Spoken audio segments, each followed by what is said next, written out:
So hello everybody. Today is May 29th.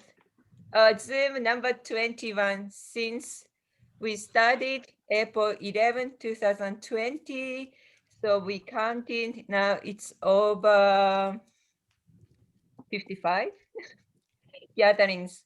We've been doing Shiatsu gathering, virtual gathering every Saturdays at 11 a.m. We are inviting all Shiatsu speakers, presenters, teachers, practitioners all over the world. I am so happy to introduce Kate from UK, and she's been practicing Shiatsu over 30 years, and she's been teaching, and she is a dynamite. And we are so grateful, honored to have Kate today. And she's gonna talk about second spring, Shiatsu through the menopause. The menopause, people think, oh, I'm getting so fat. I have no energy. I'm sweating. I cannot sleep. Oh, my life is bad. Kate is telling us that's not true from the Oriental medicine point of view. Menopause is second spring. We're gonna get younger and younger in our spirit. We have no shame. We can do anything in the second spring. So please join us. This is not only for the women, also men and anybody can benefit how to go through the change of your life. Change is not bad. Change gives us empowerment. Change is the opportunity. Let's put the both hands together and let's put our mind and heart together and let's start meditate and connect our universal energy, and the energy will guide us every moment, every day.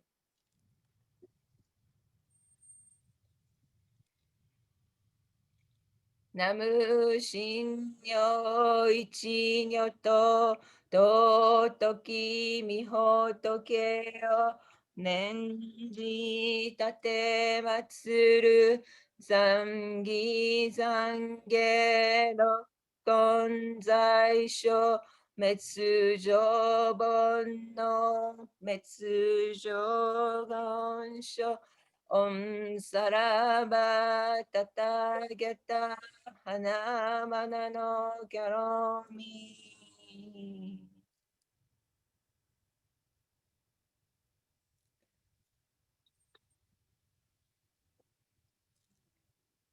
And let's reflect ourselves. Let's think about yin-yang energy, how yin-yang energy is working. Is it working together or is it going to the different directions? We are the one, we can make a change in ourselves and the world. Let's reflect ourselves and let's balance our yin-yang energy. And if we get confused, there's teachers, they're gonna guide us to get balance in our self back. So today's presenter is Kate Burford in UK. So Kate, please introduce yourself. We are so happy to have you. Thank you. Thank you, Kimiko. Thank you for inviting me. And yeah, as Kimiko said, I've been practicing for, I can't believe it, it's like 30 years. In some ways, I still feel like I'm a complete beginner. But I just love that I've been able to work as a shiatsu practitioner, the freedom of self-employment. And I love that my work is just so integral to my life, and that also that I'm being of service to the world. That's really important to me. And I was really lucky. I came across shiatsu in my 20s. And when I was about 30, I started getting quite broody. And so I attracted women to my clinic who were in a similar phase of life. And I learned loads about shiatsu for fertility and pregnancy and during childbirth and labor. And now I'm in a different phase of life. I still treat those people. I still have men in my clinic. I still have a wide range of clinic, but I've now sort of my study has moved on from that sort of study around pregnancy into this phase of menopause, or the second spring, as we call it in Chinese medicine.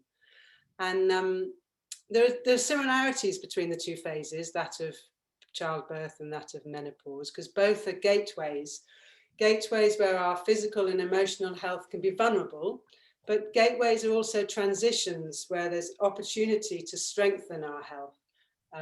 But yeah, health can often be weakened at these moments. You probably get people in clinic maybe saying, or women in clinic coming and saying, oh, I've had that pain ever since I gave birth, or that happened in around the time of childbirth. So, you know, pathologies do occur at these times, but also we can, yeah, really use our wisdom of Chinese medicine and Shiatsu to strengthen our health through these gateways.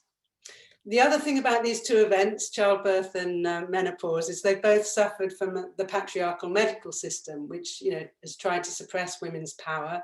And in both situations, the answer is often to medical, it's usually to medicate and sometimes to operate. And although sometimes those pathways are the right ones, they aren't the only way. And with Shiatsu, we have the skills to support women in becoming more empowered during these phases, because information is power.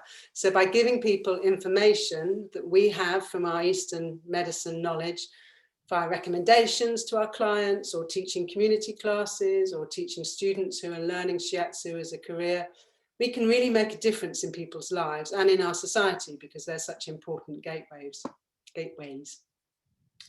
So that's a little bit about me.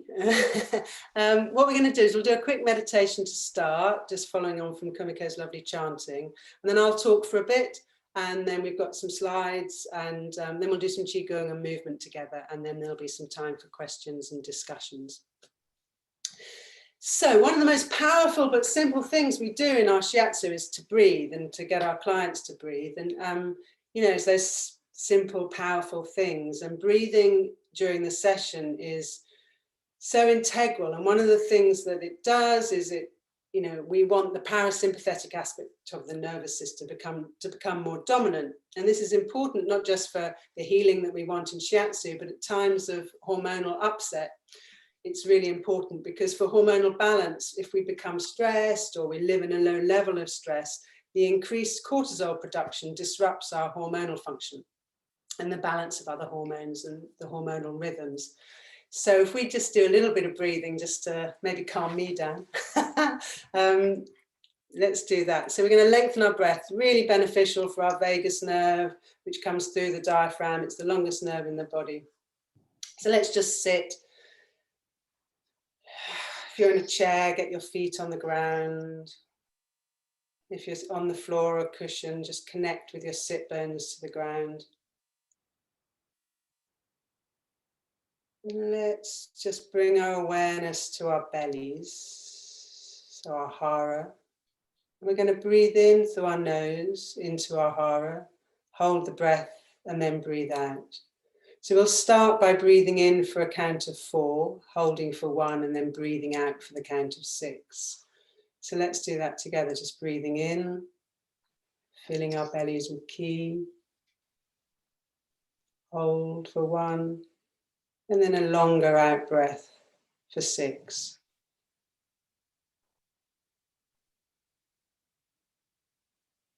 Breathing in, 1, 2, 3, 4. Hold. Breathing out, 1, 2, 3, 4, 5, 6. So in your own time, breathing in.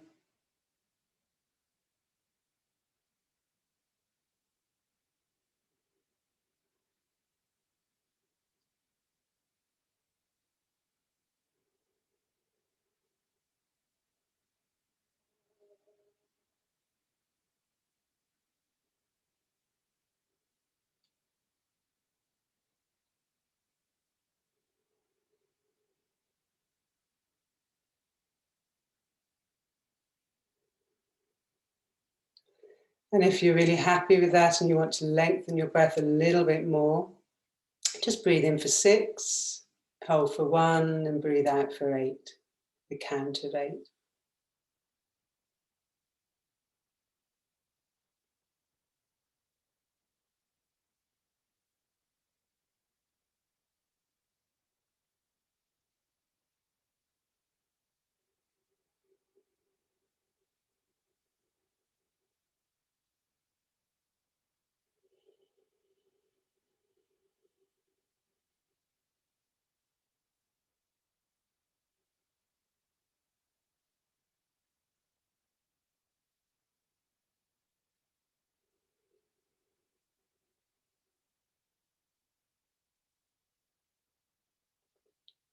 And then while you're breathing, just take one hand to your heart and the other hand to your hara.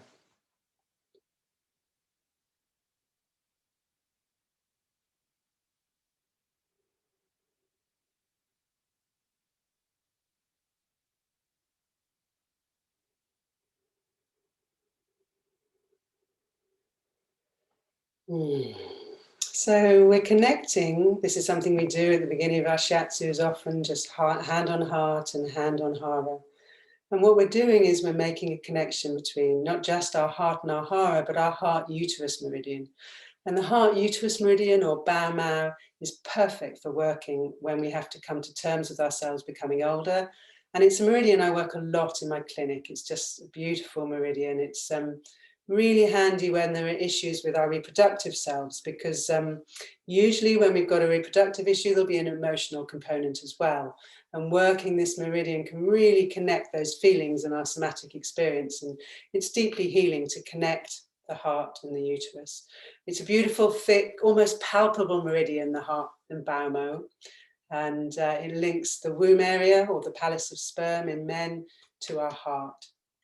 And the heart and uterus are very similar organs. Both are plum-sized, they're active with blood entering and leaving.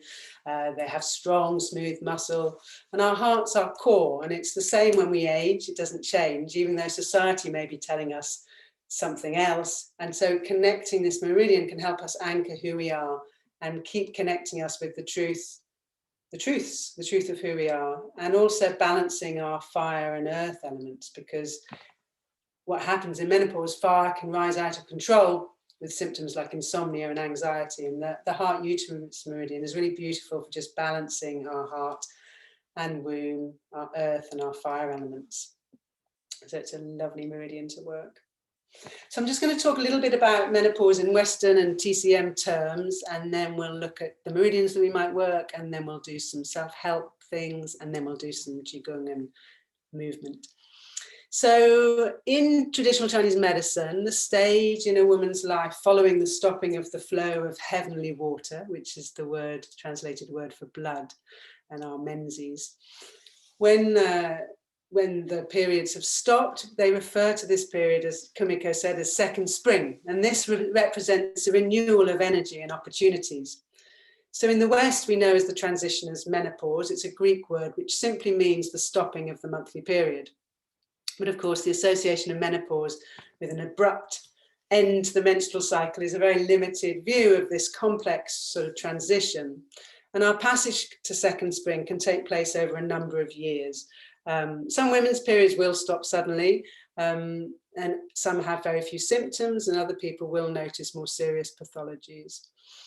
Generally, a woman is said to be menopausal when there's been no menstruation for 12 months after the age of 45. So we now can see that menopause is just one day, when we stop bleeding, we haven't had a period for a year. But these days, there's been a little bit more information about menopause coming out, and perimenopause is a more known term than it was. It used to be. And perimenopause can be up to 10 years of our hormones beginning to change, often from about the age of 38. And this is when the ovaries are gradually producing less estrogen and progesterone, and production of the hormones can be lower. And that can last up to 10 years of changes. And often they're not the changes that we associate with menopause. So women often don't know what's happening to them. So this is why our support and our awareness through shiatsu can be so useful, because if women suddenly start feeling anxious, they might not recognize it as part of the movement towards the second spring, but we can explain why that is and support them through that. So when we're in menopause itself, that can be 2 to 5 years, and that's when the drop in estrogen levels speeds up and periods really are less frequent. And then post-menopause tends to finish as after the bleed. It might take a little while for the body to adapt to the changes in the levels of the hormones and the messages between the pituitary gland, the hypothalamus and the ovaries to sort of connect and be received and understood. So that's the Western sort of view of menopause. It's like just a hormonal decreased production of hormones at midlife. But in Chinese medicine, we see it's more complex because we don't just treat it as, we treat the person as a whole, and everybody's symptoms will be different, not just about the balance of the hormones. So in Chinese medicine, as we age, we have less blood and qi and essence. And in an effort to conserve our essence, which is the vital energy we're born with, it's the energy we're given at conception, our jing or our essence. So it's the wisdom of the body stopping the monthly bleed. So it's interesting that the stopping of periods is usually perceived as the advancement of aging, but it's actually our body's natural effort to slow the process of aging down and bring new balance to our advancing years, which is, it's a lovely way of seeing it. It's like giving us this second spring, this opportunity, because not many mammals do that. Most mammals keep reproducing until they die. Imagine. But we get a chance to be creative in other ways before we die, which is our second spring. And a really interesting little thing is whales have a menopause, and research has shown that pods thrive better and have a better chance of survival if they include a postmenopausal whale in the pod, you know, the postmenopausal wisdom in the pod. So that's rather fantastic. So, as I said before, menopause is like childbirth is a gateway, and our health can improve or worsen at this time, depending on our health up to that point and how we transition. If we resist the change, if you know, things might be more challenging for us.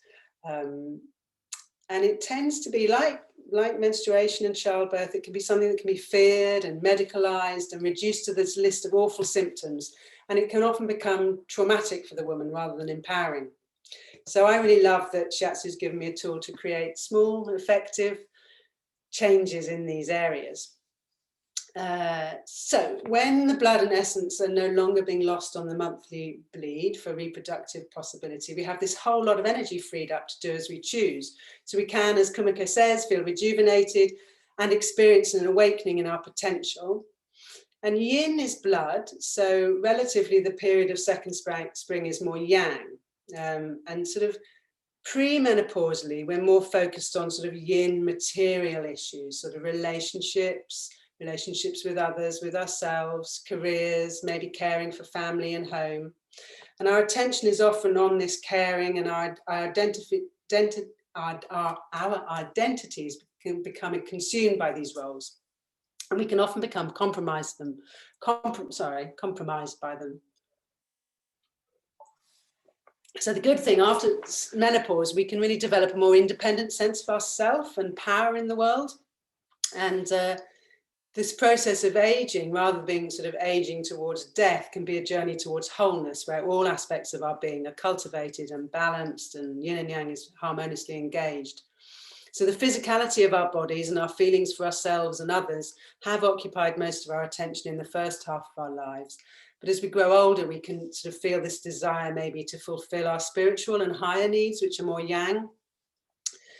And yeah, we can, during the period of menopause, we need to sort of slow down and really reflect on what we want to do with our remaining years. But this transition to second spring will be unique to each of us. You know, fear, maybe afraid of aging, entry into the wisdom. There may be regrets or griefs or losses. If we're a heterosexual woman, we might be elated there's no more contraception. We might feel confused between the images that society is projecting on us and what we're feeling. So, you know, our cultural specific definitions of aging will have an effect on our transition, because those perceptions shape our emotions and expectations. So in China and Japan, the elderly are more revered, and it's more embedded in the teachings that wisdom comes with age, and people celebrate their birthdays the more they age. But, you know, in the West, we have this obsession of sort of celebrating you know, it gets younger and younger, doesn't it? You know, we have these sort of baby showers and reveal the gender and all these sort of crazy big birthdays for young people. And, you know, the elderly are often marginalized and, you know, seen as silly, forgetful older women or retired, or, you know, so youthfulness is worshipped in the West a little bit. And sex appeal is valued, and so our self-esteem is often linked to how we look and what we have and what we do. So this aging process, you know, all the issues that might come up sort of need to be expressed, and that's one of the things we do in Shiatsu, through body scanning, through allowing anger to come up, through working the liver meridian, encouraging people to make conscious choices and adapting to the changes that they need to. Not just what culture projects and expects. But because in the West, the term menopause, we've sort of been conditioned to associate it with illness and the need for medication, we might feel really nervous or apprehensive of these changes. So, but when we expect negative symptoms, you know, that might happen. And often it can be a catch-all for all the difficulties that aren't related to this transition. Because often at this time, it's a perfect storm. And might be aging or dying parents, it might be difficult teenagers, I've had those, you know, teenagers leaving home, work can be really busy at this time. So in midlife, there's often lots of stresses that contribute to women's emotional and physical loads. And we can easily attribute the stress of the hormonal responses that are happening to these happenings. So, you know, in Shiatsu, we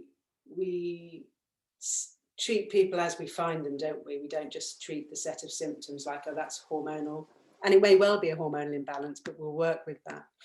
So it's difficult to unpick what's happening in this perfect storm, but we can support through our individual diagnosis what may be happening for people.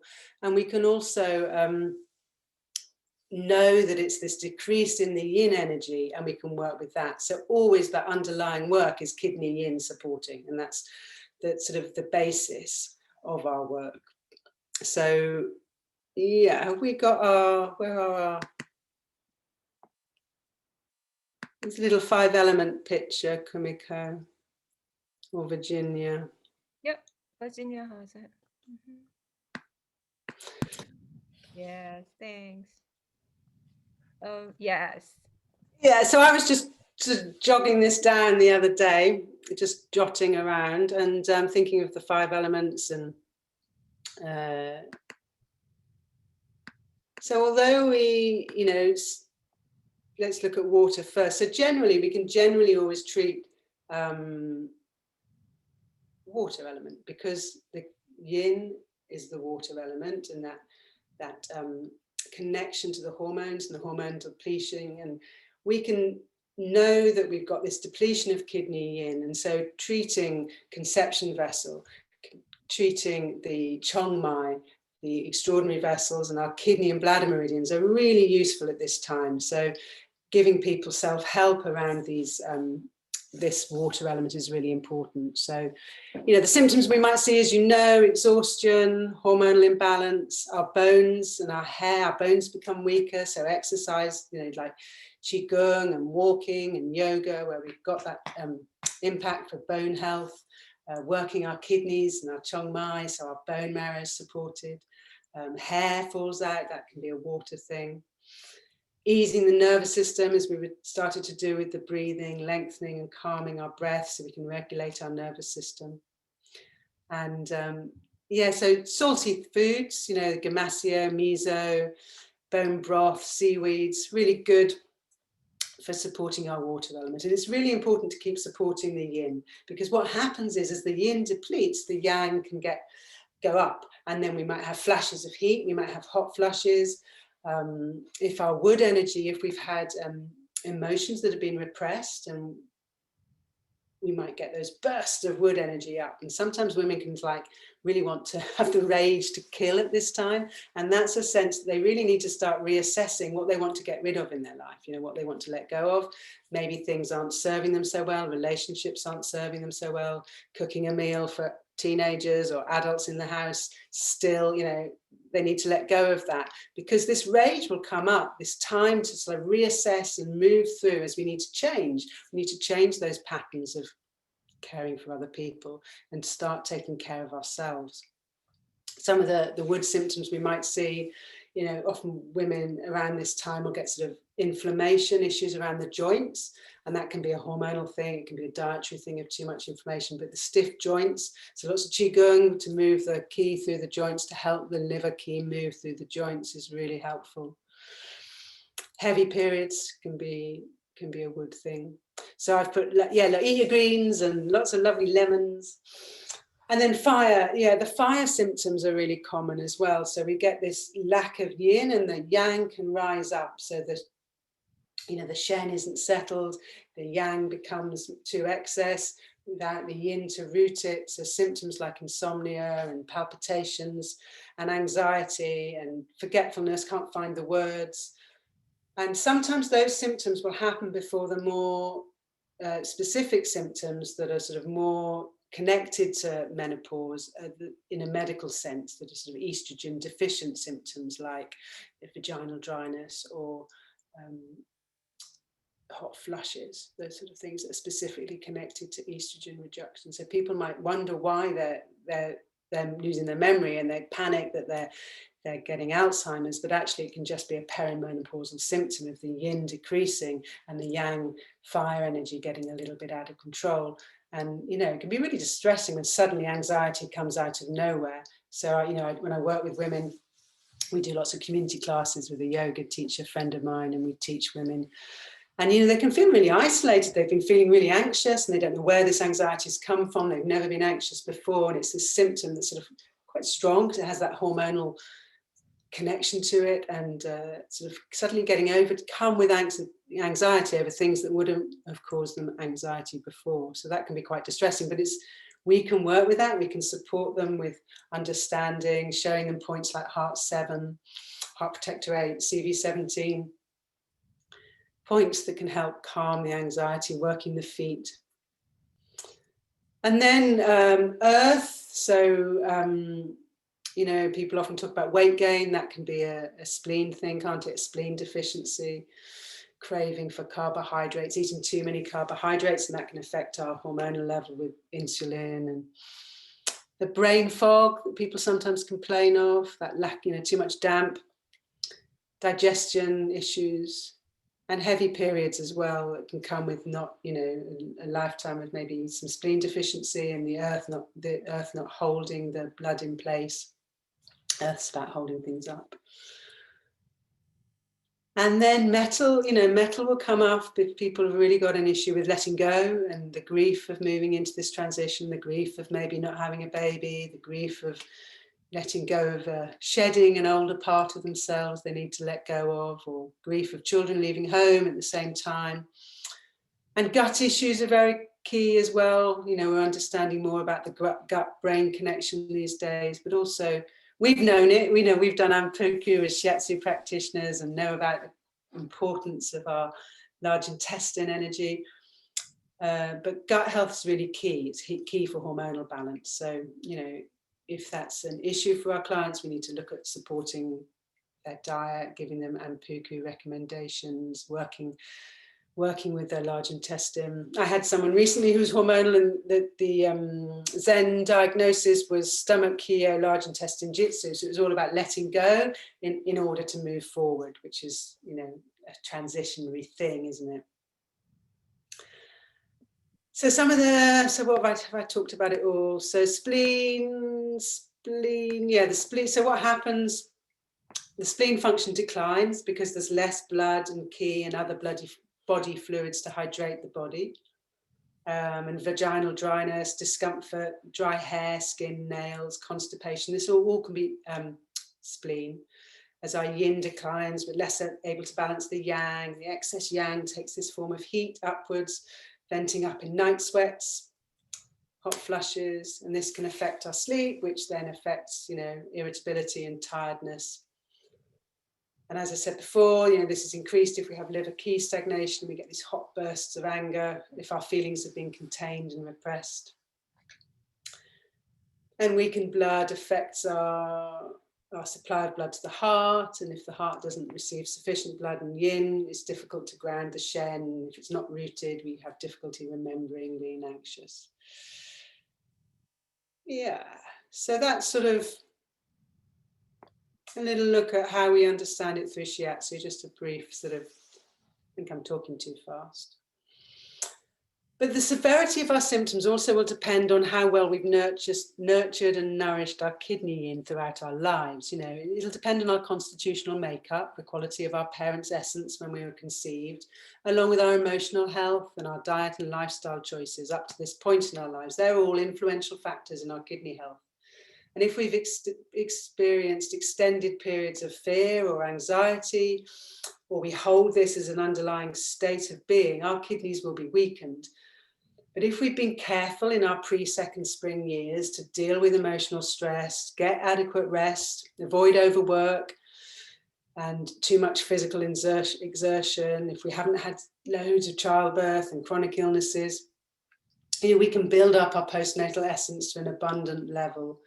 And our transition to second spring may be less problematic. It might be relatively easy.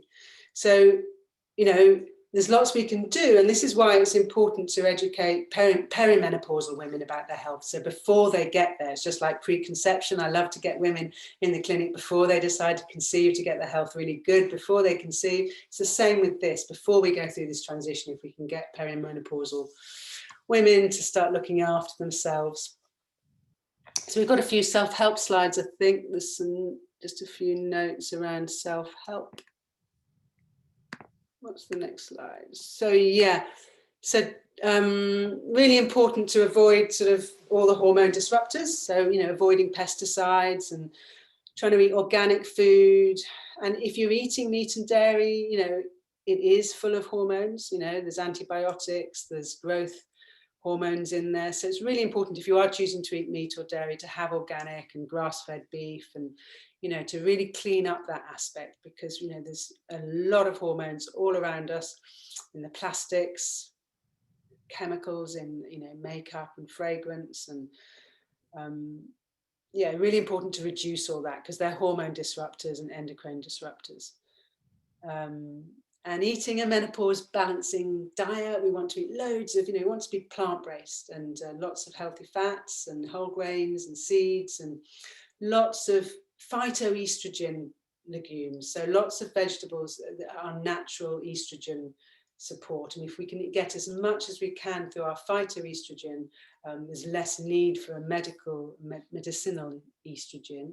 And also they can bind around the excess estrogen and help support our diet and our hormonal balance. So phytoestrogens are lots of herbs and leafy veg, and yeah, we want loads of them. And, you know, or if our spleen is taxed, we need to really look at all those sort of spleen things we do, like eating warm foods, which supports our digestion, simplifying our diet by not having too many processed foods, just having it really plant-based.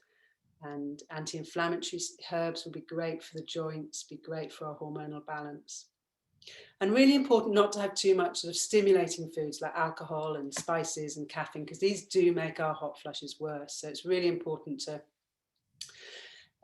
not have too much alcohol, and because it really increases that sort of yin deficient excess heat rising. And avoiding processed foods, you know, these really tax the spleen and the liver and the spleen have got so much work to do with processing the excess hormones in the system. They have to sort of process and clear and detox. So if the dirtier our diet, the harder the work the spleen and the liver the harder they have to work. Lignans are really useful. They're in seeds and they bind the excess estrogen as well. So you find them in sesame seeds and flax seeds. So they're really, and pumpkin seeds, which have got zinc in them as well, which are really good. So we can really support the hormone balance through our diet, which is something we can really look at. What else? Have we got another slide? Yeah, so getting people to drink. So, you know, lots of herb teas, like fennel and licorice. Licorice is so good for the spleen. Fennel's really good for our digestion. Nettle tea is just like a wonder, the cure-all for everything, because it's full of vitamin C. It's a real tonic. It's got iron in it. It's a phytoestrogenic. So lots of good quality fluids. As our yin, the fluids, get more deficient, we need to make sure we're drinking really good quality fluids to give that lubrication and that flushing through, the water, the purification and regulation. And we also need to really slow down, that chance we get to sort of reassess where we want to go, what we need to let go of, and notice the emotions that are coming up. So if we've got a lot of frustration coming up, we need to take that time to really work out what that is and what we need to let go of that's causing us stress or anger that needs to be addressed. So we need to encourage people to take that time. And sometimes women can be, really busy. They're looking after an elderly parent. They've got teenagers they need to run around, and they've got a busy job. So it's about finding things that they can slot in. And that might just be 5 minutes with their legs up the wall, a really nice yin yoga pose, 5 minutes in the child pose, just to really relax and restore the nervous system. So it doesn't have to be, I've got to get a whole yin yoga class. 5 minutes in child can be really powerful, just to slow down, get back in touch with ourselves, notice where our feelings are, and just have that moment of supporting the waning yin. Exercise is really good. If we can find the time to exercise, it's great for our heart health, it's good for our bone health and our mental health, and it helps release hormones and neurotransmitters, so it's really good. And yet, sleep like it's your job. So it's really crucial to sleep. I mean, sleep is just like the number one pillar of our health. And so, really, really prioritizing that. Sleep like it's your job. Get the hours in. And it's really encouraging people to know that that's so crucial for their kidney meridian and their health in all levels. So what else have we got? Have I got another slide? I can't remember. Yeah, so thank you. So other things, taking a really good probiotic, and also that's for our gut health. And if there's some indication now, it's not just about the probiotics, but really having a wide range of vegetables in our diet. So people might think they're having vegetables, they're having peas, they're having broccoli and carrots, but we really need to widen the range of the amount of foods we have and vegetables we have on our dish. And this creates a biodiversity in our gut, which is really important. I use essential oils. I really love using them on points, and they can be really useful. So when we pair an oil with a point, say lavender, which has got a calming effect, and it's Shen, a balancing effect, on a point that's also balancing our Shen, like Heart 7. The combination of both can be really powerful to just, it sort of amplifies the oil on the point. They've both got the same action. And this is a really nice thing to give people, I find. So, I used to give people Heart 7 as an insomnia point, but now just that addition of an essential oil like lavender makes it a ritual and something really enjoyable they can do for their self-care. Again, it's momentary. It's like stopping and smelling the roses, just that moment to just smell, create a state change through the inhalation of that aroma, and just on that point. And that can be enough sometimes, just to slow down, reset, because rest is really important. We just need to keep that yin support. Busy, busy, busy. We tend to be really busy, busy, busy. Yeah, so have I got another slide? I don't know if I have. Kumiko is really clever, and we're going into the points, yeah. So we'll just, so just to sum up, and I will come to questions at the end. I know I've been talking a lot. We'll do a bit of Qigong now. But so the waning yin due to aging. So although we can work, any meridians that come up in our practice, Qigong, Chong Mai, stomach, spleen, whatever comes up in our diagnosis, we know that this support of the yin, the support of the rest and restorative yoga and qigong. So we'll do a little bit of kidney qigong, because qigong's great because it just is easy. You can do 5 minutes and it's really restorative. It really builds up the qi in the body rather than depleting it. So if someone can find 5 minutes to do qigong, that's really good. So how much time have I got, Kumiko? I'm going to do a little bit of qigong and I can do some little bit of movement for the liver as well and some points. Yep. Plenty of time. Okay. Interesting. Everybody telling me your presentation is wonderful, Kate. Oh, I'm rabbiting away. So let's stop talking. And I can answer questions at the end. We'll do some qigong. Yeah. So let's start just getting up if we've been sitting down and having a little shake. Shake it all out.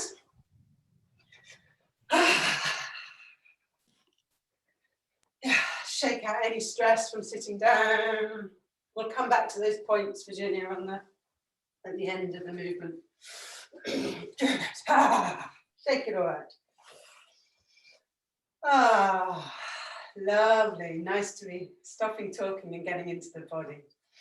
So let's find a lovely qigong position with our feet facing forward, parallel, our feet relaxed and the energy dropping down into the earth. So just this simple movement can be brilliant to recommend to our clients and do for ourselves, because we're connecting with the yin of the earth. And just standing on the earth with bare feet, or even if we're in an apartment, just connecting to the ground through our feet, that energy of yin can come up into our body and we can feel supported and we can tune into the earth's yin energy. So that's really, really simple. Just stand on the ground. It's powerful. So root yourselves. Imagine you've got a long root going down into the earth, into the rich loam of the ground, the fungi kingdom, the roots, the plant kingdom. Find your balance so you're not tipping forward or tipping back, but you're just dropping down through that kidney 1 point, which is in the middle of your feet. Your knees are soft. Your belly, this is where your breath's going to come. Maybe tip your spine as though you're sitting on a bar stool slightly, connecting to the earth, then also lifting up towards the heavens. So opening your spine, you might want to drop your chin slightly so the back of your neck's open. So you're rooted into the yin of the earth and you're connecting up to the yang, the potential of the heavens. Lovely. So the first one I want to do, I find is really beautiful for calming our mind and calming our emotions. So it's really good for anxiety. So just have a nice soft space under your armpits, soft joints. What we're going to do is just breathe in as we take the energy up. And then we're going to breathe down, calming, taking the excess away from our mind, away from our heart, and bringing it down to our hara. So it's like we're breathing in, and then clearing the mind, clearing any anxiety around CV17 at the heart, coming to our hara. So we're drawing that rising yang down the body. So breathing in.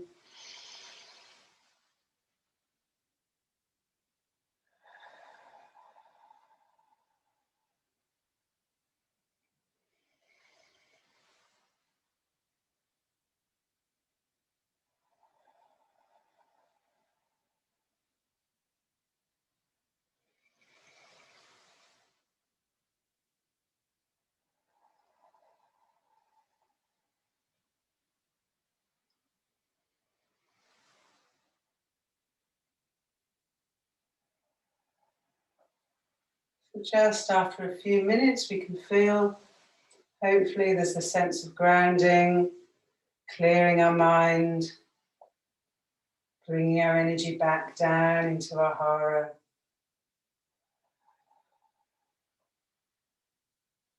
Couple more.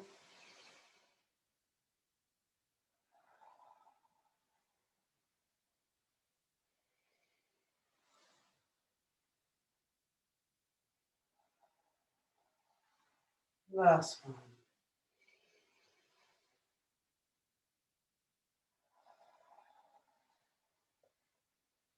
Lovely, well done. And then let's take our hands to bladder 23. So that's the point. We take our hands to our waist, in between lumbar 3 and 4, and then just take them a little bit wider, 2 fingers width either side. So we've got our hands, our thumbs in that point. So this point's a really strong kidney point. It's really good for our kidney energy. We can just drop our thumbs into that point, keep the connection with the earth, feel the quality of our kidney key. Just notice how it feels. Maybe a word comes to mind. And also we've got our hands on our girdle vessel or our belt vessel, which is the only horizontal meridian in the body. And it covers this area here, the pelvis, which houses our hormones here, or this area of our womb. So we've got our hands, and it's connected to the kidneys and the liver. So, we can circle our hips and we're connecting with the girdle vessel, but also this kidney point. And just feeling your heart and your hara and the front of your body opening, your conception vessel. Go the other way. Just feel the back of your spine. So all the work we do with our central channel in Shiatsu, this Chongmai, the governing vessel, this conception vessel, Renmai, Dumai, all these are really key for supporting our essence, our Jing, really good meridians to be working during menopausal transition.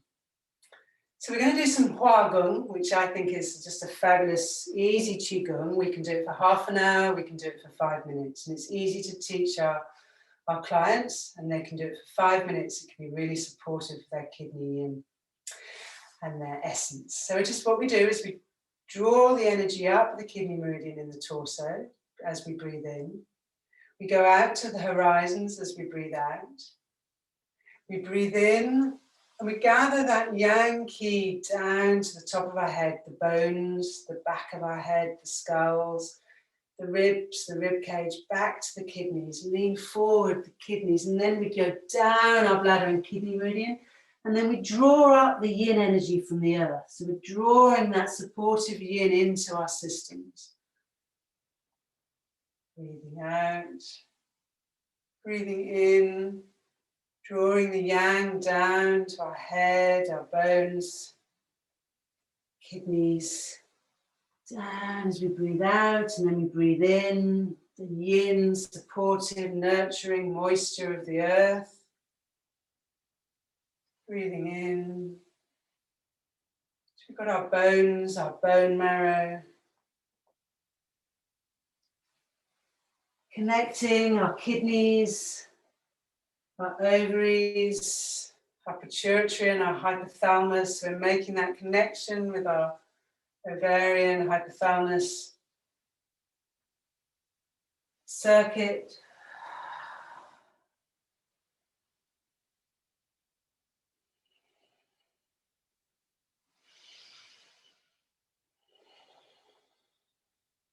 And also we can just visualize water.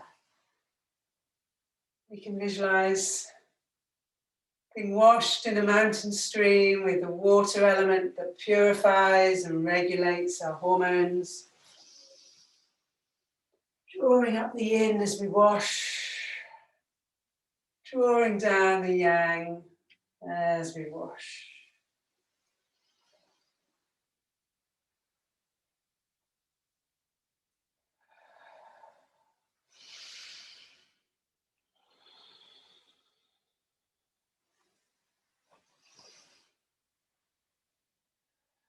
We can do this as slowly or as fast as we want. Some of you may be very familiar with this movement. You can go really slowly to generate chi. You can move faster if you want to really disperse or energize.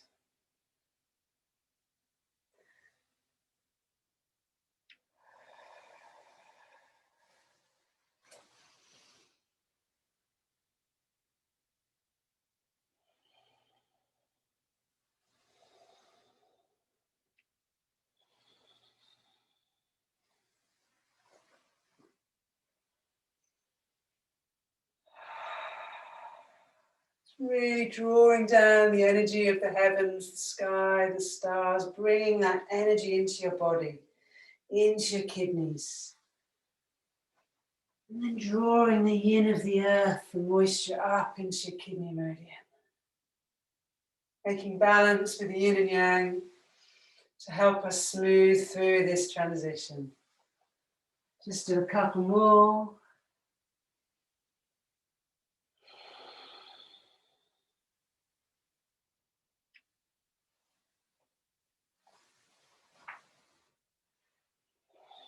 And when we finish, we're going to finish with our thumbs on that bladder point, bladder 23.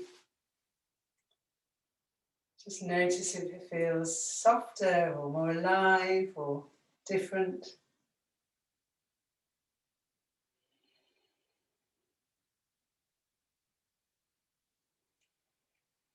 And then we're just going to sit on the ground. So just for just a few more things, we're going to do a little bit of liver.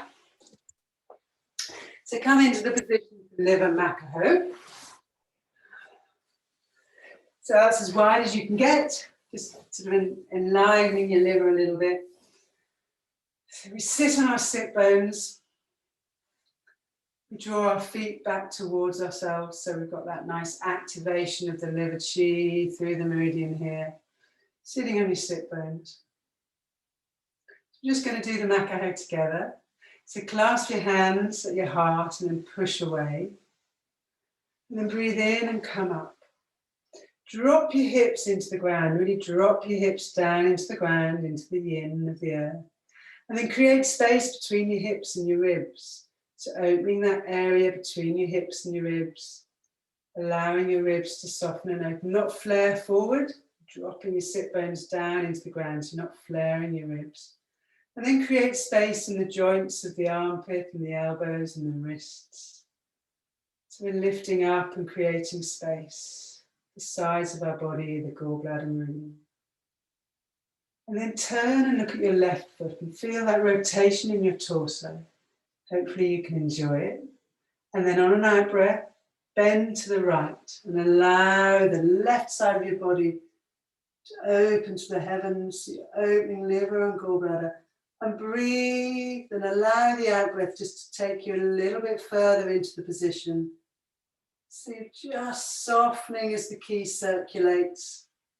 As you breathe in, you'll feel the chi maybe in the meridian.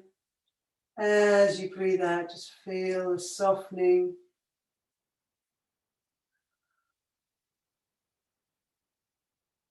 Wonderful. And coming back to center.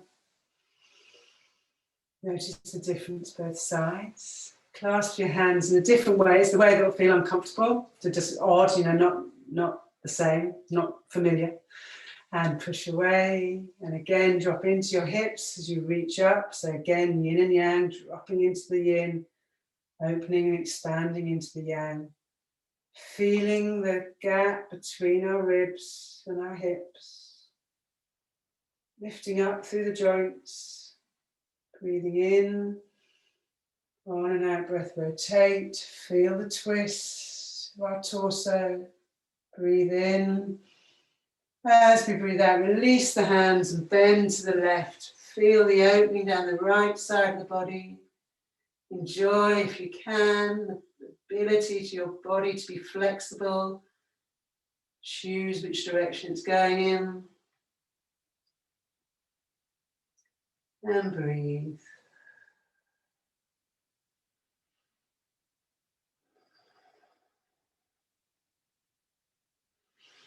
Good. And come up. And then just slide down again. I've started doing this recently. It's a new thing for me. I really love it. It's very sort of liver flowing. So we can push our liver chi, breathe in, draw it up the meridian into the organ, breathe out. So we want to create that flow of liver chi, easy, not stuck, not bursting up because it can't contain itself any longer. Just creating a flow so our emotions can move flowingly.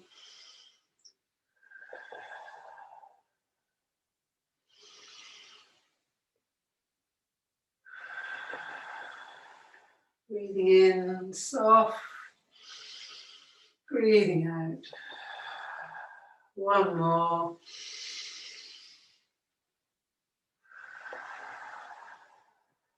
Good. And then go to the other side. And we'll do it on the other side. So breathing in, into the rib area and out.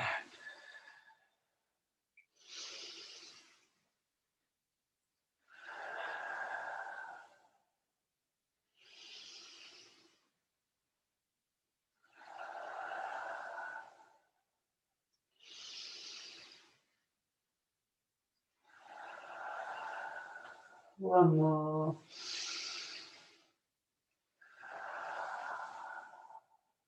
Good. And then find liver 3. So liver 3, high up in the webbing. A really good point for menopause, headaches, menopausal headaches, anger, blood flow.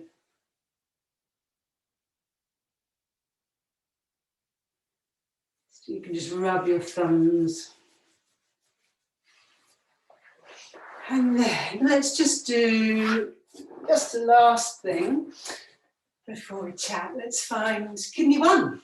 So kidney 1 in the V of the pad of the big toes and the other toes. And just drop your thumbs into kidney 1. So we're in the heart Makaho position, but in yoga this is Baddha Konasana. And Supta Baddha Konasana is when we lean back and lie and rest and lounge on cushions and bolsters, and this is a really good position for our wombs. Anything womby, this is great. So if women can lie or sit in this position, really good. Just 5 minutes resting back on cushions with their legs like this to support this area. So kidney 1's a great point. It's got the rage to kill. It brings the energy down. It's good for headaches. It's good for energizing. So it's a great menopause point. So encouraging people to use this, using it in our treatments. A kidney 1 point with oils. Oils to use would be the rooting oils like vetiver, which is a root, or if you were using frankincense, tree oils, things that are grounding. The energetics have been grounding and damned will match really well with this point. And then we've got kidney 3. So kidney 3 is just like the menopause point for me, halfway between the medial malleolus and the Achilles tendon. You know, when you look at the uses for kidney 3 in the point books, it's like bone health, uterus health, bladder health, all the things we need, you know, hot flushes. It's just great for everything menopausal. So I love to pair it with oils that are really balancing. I've recommended people, I've given them little bottles of black spruce to go away with, a tree oil, and they've come back and said their hot flushes are loads better. It's just before bed, they've put a little gentle drop on their thumbs, connected to the point.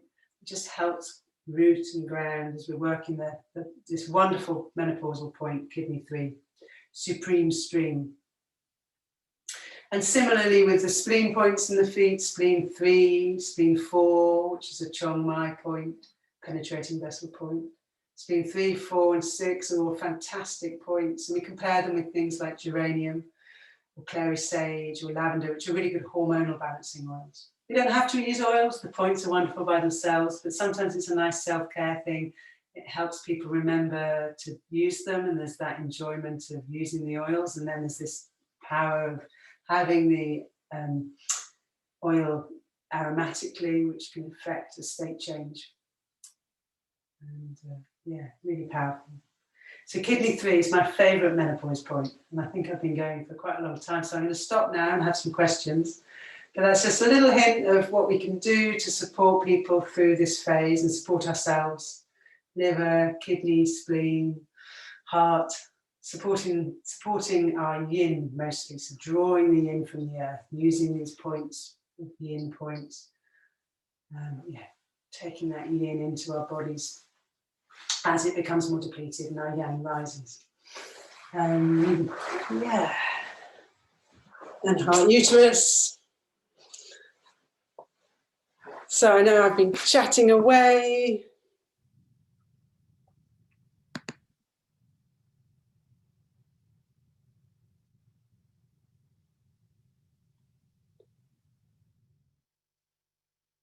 Yeah, so those are some of the points we know them. Spleen 6, the meeting of the 3 yin. Spleen 3 and 4. Liver 3, great for heavy periods, stagnation.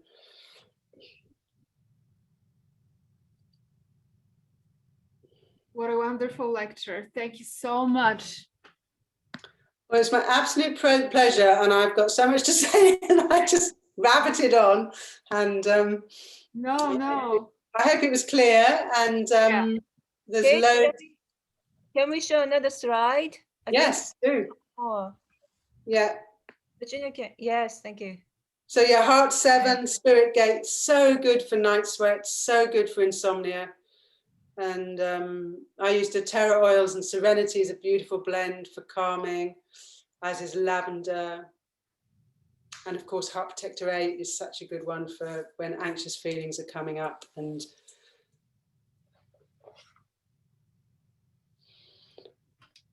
yeah, calms the spirit. And people can feel this, tension here. It's really good for softening that and releasing. Even just putting our palms into that point can help when we're doing prayer position.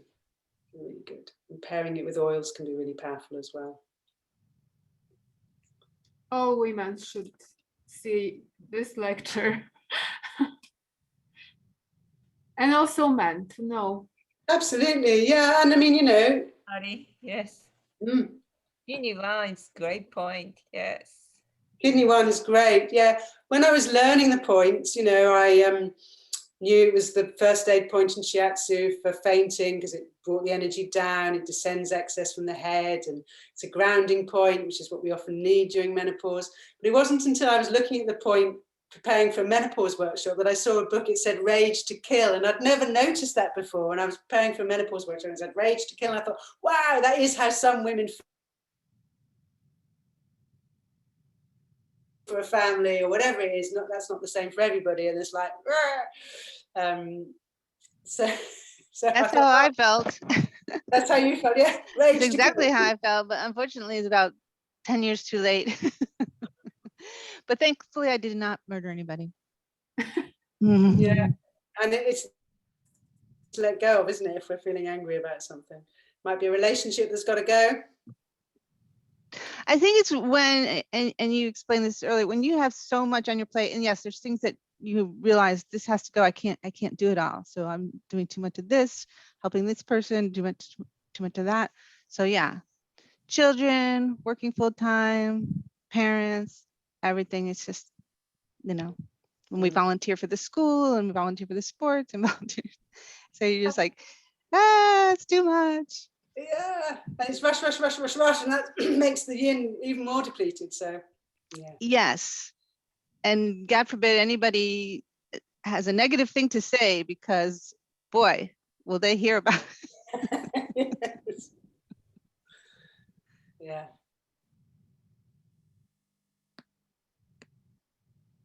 Yeah, Rita's saying in the chat, adolescence happens. I think you mean sometimes you've got children in the house which are adolescents. Yeah, that can be really challenging. And it's really interesting, your daughter may be starting to bleed as you're stopping bleeding, so you've got those two energies. And adolescence is another transition where illnesses and pathologies can come in if we don't look after them. And it is depleting yin, whether you're waiting up for them to come in at night, you can't go to bed earlier, you have to drive them places at night when you want to go to bed. Happened to me, I had to drive my children as I live rurally and think I really need to be in bed. So yeah, that's really true, Rita. It does often happen at the same time. And we've got elderly parents often. Okay, could you talk about your son? My son? Yes. Yeah. How can you be so calm?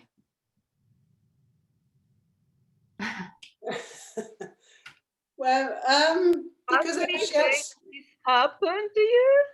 Sorry? Didn't you get angry or didn't you get burst of tears when this happened? What Kumiko is referring to is my son had a spinal injury. He fell off a cliff 2 years ago. It was May in 2019, and he broke his spine severely in 2 places, and he's paralyzed from the waist down. He's very tall, active, outdoor sort of lad, but he went surfing yesterday. And, you know, he's in a wheelchair, he's paralyzed, but he's still managing to do that. Did I get angry? Well, interestingly enough, the feeling that I get most now is grief. So I have like what I call a living loss. There's a grief there, you know, and I have less liver anger. I think before his accident, I'd get cross quite a lot because he was challenging. You know, I've got 2 teenagers. Well, I haven't anymore, but I had 2 teenagers, and I used to move to liver key quite quickly, and now less so. I think I'm just grateful. I'm grateful he's alive. I'm grateful he's not brain damaged. I'm grateful he lives in an age where he has connection to a screen. Actually, he wasn't raised with screens, but now he was in hospital. He wasn't in hospital during COVID, so he had, you know, so I'm grateful he's alive, and I'm grateful he's not brain damaged. So the main thing was grief, not liver, actually, which was interesting because liver had been my pattern before. But now I have this patience, because if he's angry, he's every right to be angry. So, yeah. And I have shiatsu, a lifetime of shiatsu, and I have essential oils, and I live in the country, so I can regenerate with the earth and nature. So I'm really blessed. You're such a role model and inspiration to all of us. Thank you. With your approach to life and how you glow, your energy, kindness, everything. Oh, thank you. And can you tell us a little more? During our interview, you said very interesting things, that there should be systemic changes that would play in favor, that would help women go through this phase. Yeah, well, I mean, I haven't thought about it a lot, but I do think about, as I said at the beginning of the talk, this sense that, you know, both menopause and childbirth they've been taken over by a patriarchy, and you know, whether it's just making women lie on their backs rather than birth as goddesses and not be an angry menopausal women. So, you know, we're scared. I think society's scared of powerful, angry women. And I think our society is geared towards that patriarchy. So, you know, there isn't, you know, women who are menopausal and they're brilliant as surgeons or teachers, and they come to this period of menopause, and actually their jobs don't allow them to rest, you know, they don't. So it's really hard to work in these jobs that we have sometimes in this sort of more patriarchal way of seeing the world. So we need to find ways to be more part-time, to more support the yin aspect, the feminine wisdom, support older women to be revered as wise, you know, like that whale in the pod, that post-menopausal whale wisdom. And yeah, it's finding ways where we can honor that, not just this sort of 24-hour do, but look at ways to change. And, you know, I just did something recently. We had a workshop in a school, and the school it's a primary school, but most of the staff were between the age of 40 and 60 and were women. That was the majority of the staff. And so they sorted out a wellness, something in their budget for wellness, and we were able to go in and do yoga and qigong with them, and that's just great. You know, they they did it on a Sunday, but they had time to learn about these skills. And the more we can do that, I think, as shiatsu practitioners, get into our communities, whether it's going into hospitals, you know, looking after the staff in hospitals, and just talking about those 5 minutes of rest, whether it's, you know, restorative yin pose, a qigong pose, changing, you know, it's not like rushing on to the next thing, but just taking 5 minutes to smell an essential oil, put it on a point, ground, breathe into our bellies, hold our heart and uterus, whatever those things are, those sort of things I've talked about. It's like 5 minutes of more yin can be more valuable to the workplace because we're more productive. We're more productive if we can sleep, you know. Training doctors to not sleep is just crazy. You know, we need to start revering sleep and seeing the importance of sleep and the yin, not all this yang, yang, yang, do, which is quite male. And, you know, it's crazy that doctors operate after being on a 12-hour shift. You know, we have to change that, you know. You know, my partner's a teacher and the hours he works, it's just crazy. You know, the system is just crazy. It's like, so the more we can rest, encourage rest. And as I say, bite-sized pieces, you know, it can be transformative. Yes, I think this is the time when women come into power and those changes, it's just a matter of time.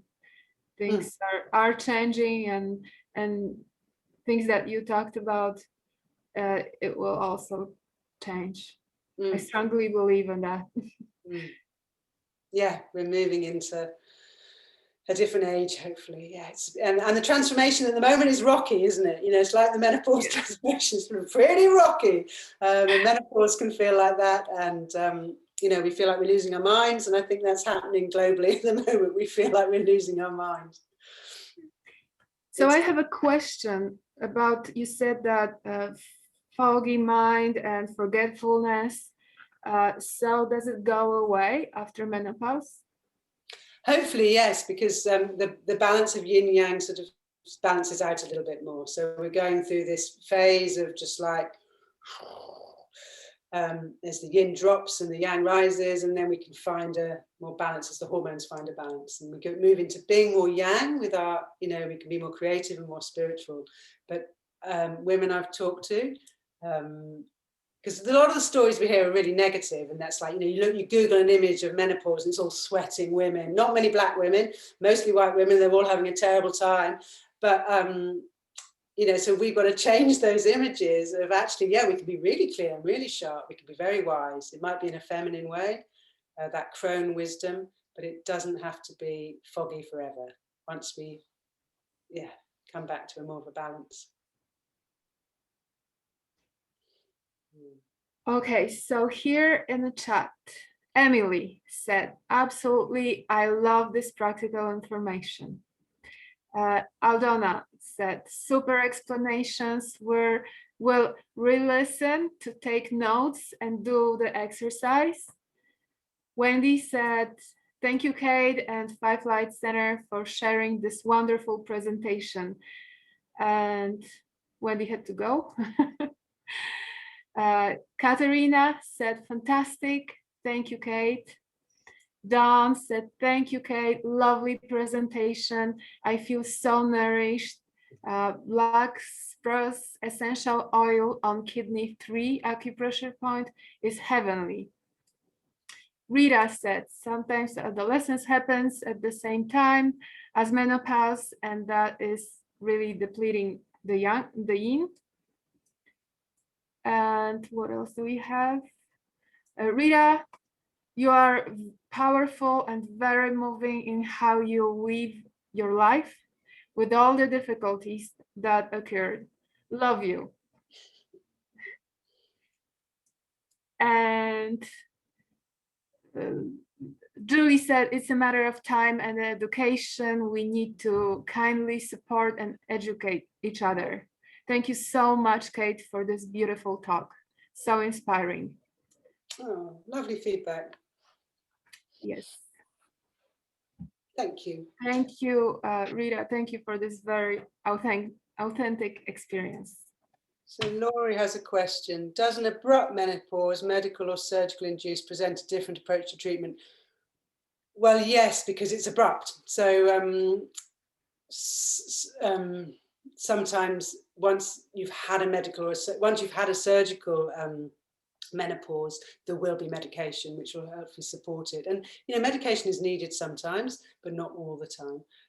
So in those situations, because it's so abrupt, it's such a shock on the system. So you might want to work things like small intestine more for the shock.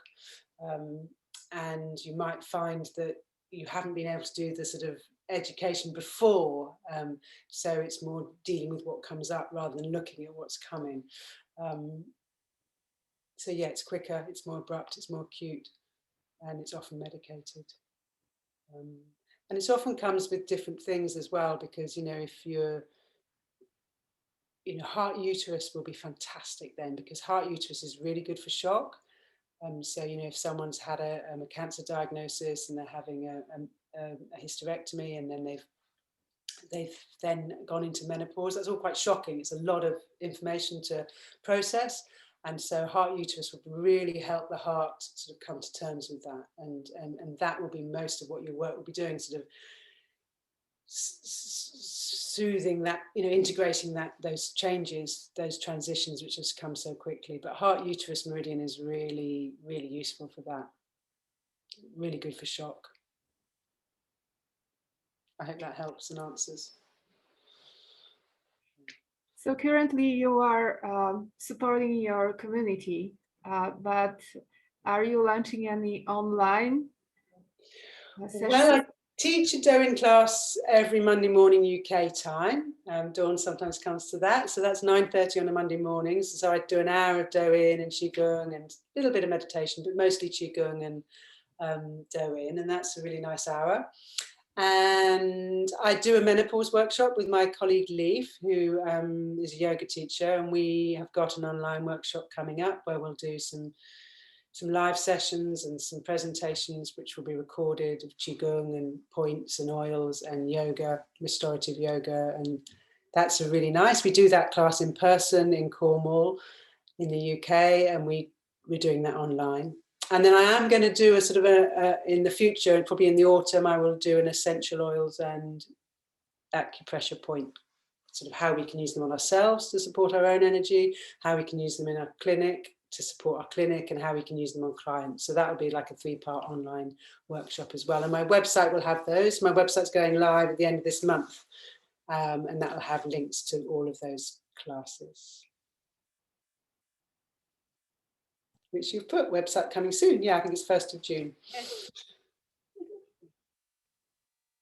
You're muted, Eva. Sorry. Yeah. Thank you so much. And information to everyone. We just launched a series of interviews with our lecturers that are called Shiatsu Talks. And Kate is one of the first one interviewed. And so you can watch it on YouTube channel. And also we started short clips dedicated mostly to young people to make them interested in Shiatsu. So we called it Shiatsu Happens. So how you can help with how you can use Shiatsu with diseases, injuries, accidents.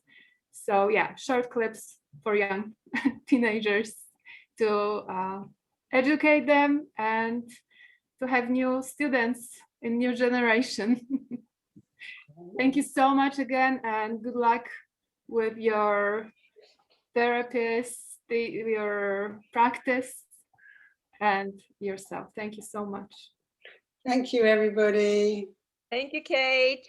Well, everybody, don't be disappointed. Kate will be back on, yes, the 19th with Roy. Can you tell everybody about Roy? Ray?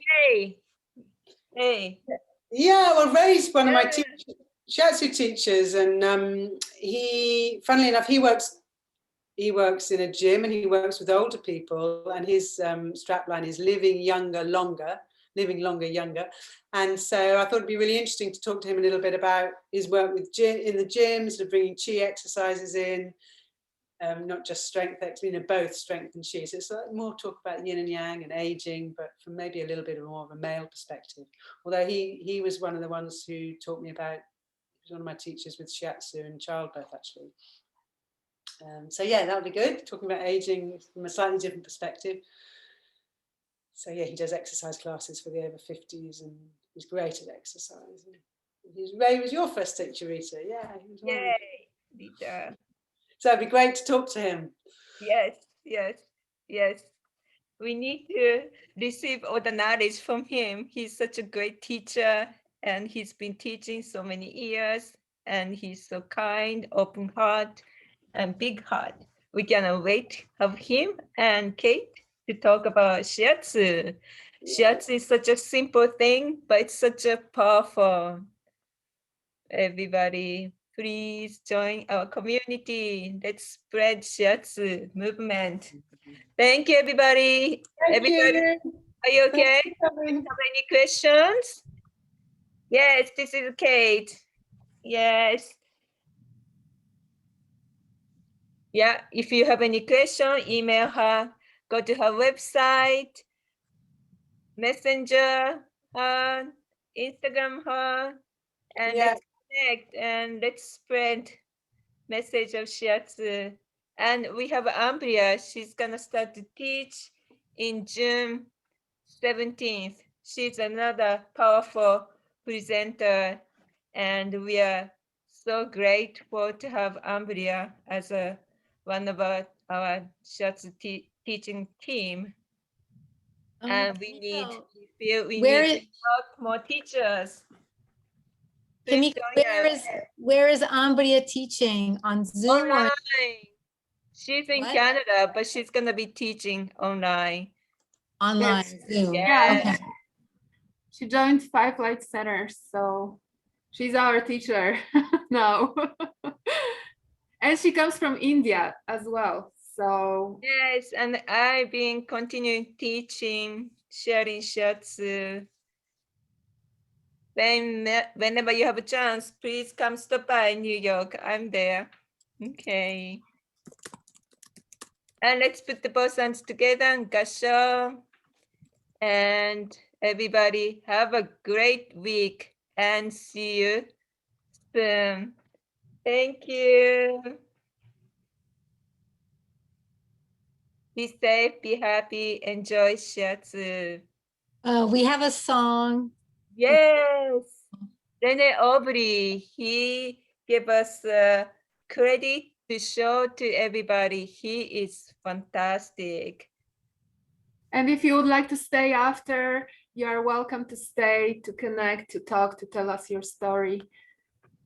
So after the song.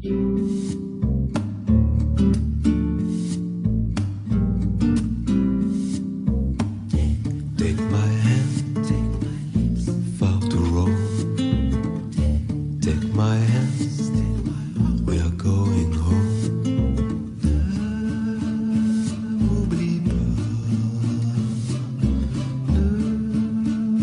n'oublie pas. Still my lips, one more time.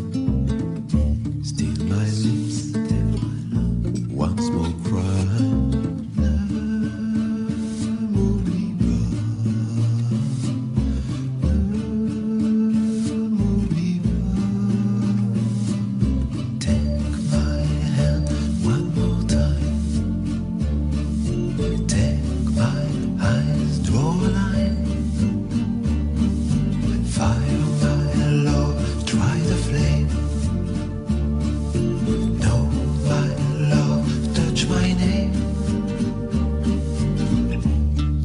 Soul, drive it clean.